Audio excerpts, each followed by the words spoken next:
Hello বন্ধুরা, কেমন আছো তোমরা সবাই? আশা করছি ভালো আছো। তোমাদের আশীর্বাদে আমি অনেক ভালো আছি। চলে আসলাম নতুন আরও একটি মিনি ব্লগ নিয়ে। তো আজকে ছিল ঘট পুজো, মানে ইতু ঘট পুজো। আমাদের এই অগ্রহায়ণ মাস থেকে শুরু হয়। অগ্রহায়ণ মাসের মানে সংক্রান্তির দিন থেকে এই পুজোটা শুরু হয় আমাদের বাঙালিদের ঘরে ঘরে। আশা করছি তোমাদের ওখানেও হয়। কাদের কাদের ওখানে হয় সেটা আমাকে কমেন্ট করে জানিও। আমি কালকে সন্ধ্যাবেলা ঘট নিয়ে চলে এসেছিলাম। আজকে করছিলাম পুজোটা। আমাদের বাড়ি আজকে 7টা ঘট আছে টোটালে। আমাদের মার আছে, বাবার আছে, মার আছে, দিদাদের আছে, আর মাসির আছে, 3জনের ঘট আছে, আর আমার আছে একটা। তো পুজো করে নিচ্ছিলাম আমি সকাল সকাল রেডি হয়ে। প্রথমে ঘটগুলোকে মানে ঠাকুরগুলোকে আমি স্নান করিয়ে নিচ্ছিলাম। আর স্নান করানো হয়ে গেলে আমি এই যে তেল হলুদ মাখিয়ে নিচ্ছিলাম। তেল হলুদটা মাখিয়ে আবার স্নান করিয়ে নেব। আর স্নান করানো হয়ে গেলে আমি সুন্দর করে মানে হলুদ সিঁদুর যে সিঁদুরটা হয় সে সিঁদুর দিয়ে আমি ভালো করে মানে সাজিয়ে নেব ঠাকুরকে। এটাকে বলে ইতু পুজো। তো কাদের কাদের ওখানে ইতু পুজো আছে তোমরা অবশ্যই কমেন্ট করে জানিও।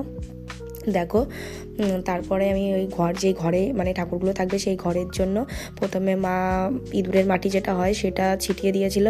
আর তারপরে আমিও এদিকে চুলা বাদাম যেগুলো হয় সেগুলো ছিটিয়ে নিয়েছিলাম, কারণ চুলা বাদামের গাছ হবে, অনেক সুন্দর লাগবে দেখতে। তো এরপরের সপ্তাহে যখন আমি পুজোটা করব তখন তোমাদের সাথে শেয়ার করব।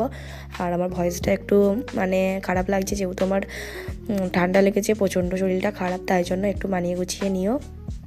ভিডিওটাও একটু লেটে আসছে, যেহেতু মানে আমি একটু ল্যাদঘোর হয়ে গেছি বলেছি তো তাই জন্য ভিডিওটা একটু লেটে আসছে। দেখো, আমি সুন্দর করে সাজিয়ে নিচ্ছি ঠাকুরগুলোকে সিঁদুর দিয়ে, সিঁদুর পরিয়ে। আর এদিকে মুচি, মানে ওইগুলোকে মুচি বলে আর ওইগুলোকে ঘট বলে, তো মুচিগুলোকেও সুন্দর করে সাজিয়ে নিচ্ছি। আর এদিকে ফুল, দুবলো, বেলপাতা, ধানের শীষ, কলমির ফুল সব কিছু আমি গুছিয়ে নিচ্ছি। দেখো ঠাকুরগুলোকে কত সুন্দর লাগছে সাজানোর পরে। এবার আমি ফুলগুলো দিয়ে মানে ঠাকুরকে সাজিয়ে নেবো পুরোপুরিভাবে।